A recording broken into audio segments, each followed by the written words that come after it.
This news update is brought to you by... So, I'm meeting Rico later. Gotta check in with the girls, but first, let me check my usage on the MyLime app. Now, what should I wear? Hashtag sexy. He's here.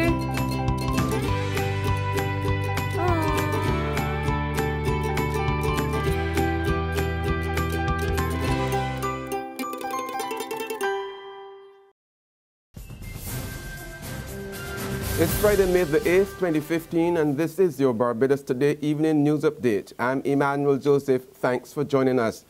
We begin with news from the International Monetary Fund that Barbados' economy is expected to grow by slightly more than 0.8% this year. In its recent report entitled Regional Economic Outlook for the Western Hemisphere, the IMF had put the island behind Haiti, Guyana, and several other regional countries in terms of growth projections for this year and next year. However, at the end of a nearly 2-week visit to the island today, an IMF team which arrived here on April the 27th issued a slightly higher growth projection. The good news is that the economy is now expected to grow by 0.2% more than originally forecast. The not so good news, though, is that the figure is still below the central bank's target, as well as below the 3.3% growth projected for Haiti. In an exclusive interview with Barbados Today shortly before departing the island, IMF team leader Nicole Laframboise, she met with Minister of Finance Chris Sinckler and other leading government officials, and she explained the difference in IMF reporting. Our forecasts, like anyone's, are always changing. That was the Regional Economic Outlook, which just came out, it's true, but those things have a lead time. So we submitted those projections a couple months ago. Or we had any data on the last 3 or 4 months. Actually, I think it was end November data. So, of course, we didn't have the information and hard facts in terms of tourism, arrivals, expenditures, etc. Okay. So we have revised our forecast a little bit. It will be helped by tourism, by the lower oil prices, mostly in those two elements, because you still have not vibrant growth in some of the other sectors. It's not a huge revision upward, but it's definitely an upward revision. But it's held back by the need for fiscal consolidation.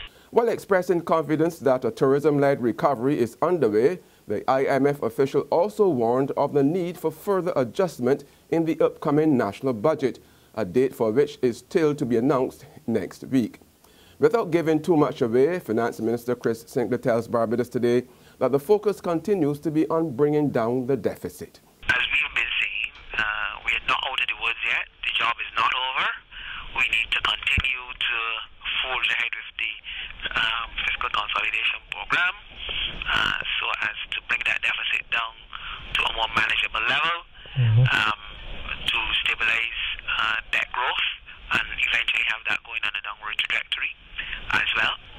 And that is the process to which we are committed. And of course, those will be reinforced when the budget is delivered in another few weeks or so. Customs officers in Barbados are telling the Freundel Stuart Administration that supersession and appointments would first have to be addressed before they agree to merge into the Barbados Revenue Authority. That's what emerged from 2.5 hours of talks today with top brass of the National Union of Public Workers and dozens of customs officers to discuss their transition on the BRA and the status they would enjoy while there. The meeting also agreed to ensure the correct legislation was in place to facilitate the transition and their responsibilities as border control security officers. There's regional and international news after this short break.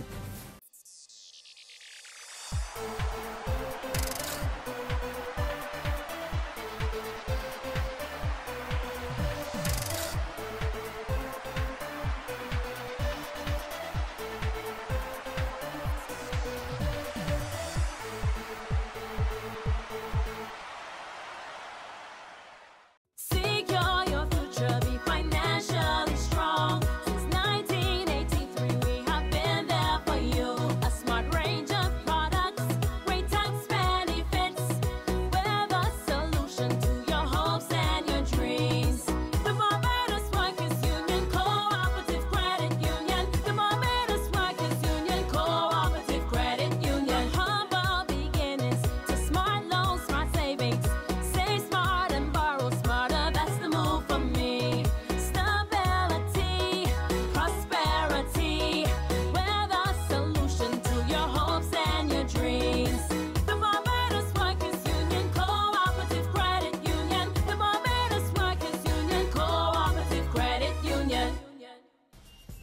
Welcome back with news from the region now. A prominent regional diplomat is ruling out any more favorable trade and aid opportunities for the Caribbean now that the Conservative Party in Britain has been returned to office following yesterday's general election.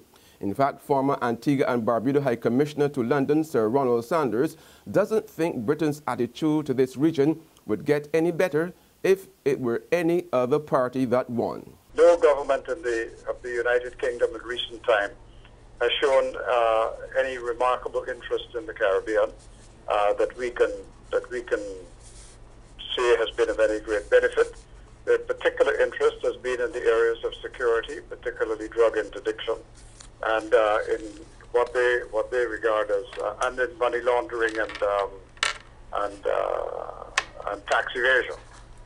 Those things are matters that are in their interest, and while we have an interest in these matters as responsible international states in the global community, these are matters that are really of benefit to them. They bring no great tangible benefit to us, and I don't think anything will change. And we must all remember that Britain has now put all of its trading responsibilities in the hands of the European Union. So there is no unilateral trading arrangement that we do with Britain. And more, Britain has put its aid program through the European Development Fund and multilateral organizations. So I don't think it'll make a difference at all, whichever government is in office. Meanwhile, David Cameron has promised to lead a government for one nation and make Great Britain greater as he returned to Downing Street as Prime Minister. Speaking outside the number 10 Downing Street after visiting Buckingham Palace, he said the UK was on the brink of something special. I've just been to see Her Majesty the Queen, and I will now form a majority Conservative government.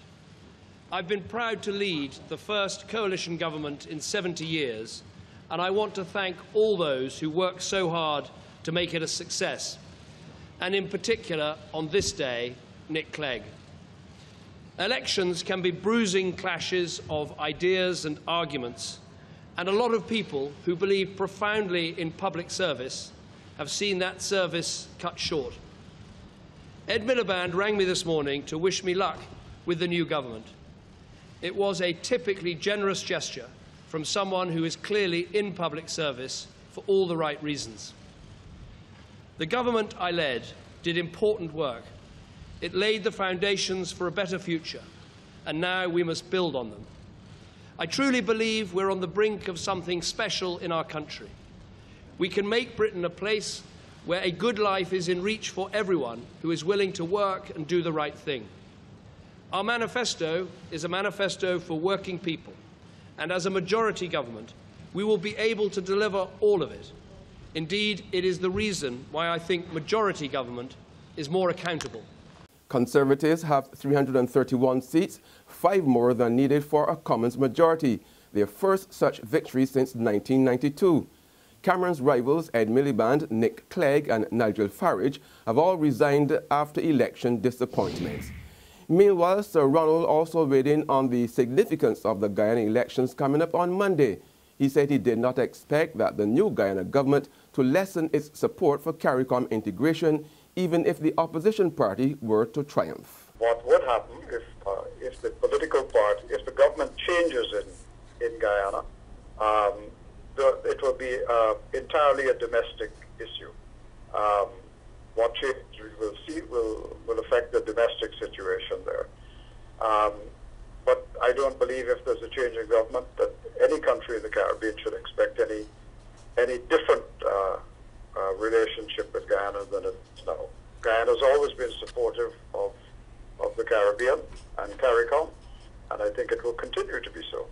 On the global front, a small passenger airplane dropped from the sky and grazed the hood of a tractor-trailer before it crashed into an Atlanta interstate today, killing all 4 people on board and starting an intense fire on the busy road. The Piper PA-32 took off from Declab Peachtree Airport and apparently ran into trouble not long afterwards, according to Federal Aviation Administration spokesman Kathleen Burgin. Motorist Don McGee said he saw the aircraft nearly hit a traffic light pole near the highway on-ramp. Witnesses said the blaze prevented anyone on the ground from helping any victims in the wreckage. Those who tried, including commercial truck driver Gerald Smith. Now, Smith said that as the aircraft plummeted, he had just enough time to slam on his brakes. He saw the plane swooping in low toward the passenger door of his tractor trailer. And on that note, we end our Barbados Today evening news update. However, you can join us again on Monday morning. Until then, remember to log on to www.barbadostoday.bb, subscribe to our e-paper and email updates, or like us on Facebook. You can also catch us on Izumi Media in bus terminals or screenplay at supermarkets and gas stations near you. Also tune into Channel 101 on Lime TV and Mix 96.9 FM to get all the latest news and sports. I'm Emmanuel Joseph. Enjoy the rest of your weekend. This news update is brought to you by... So, I'm meeting Rico later. Gotta check in with the girls, but first, let me check my usage on the MyLime app. Now, what should I wear?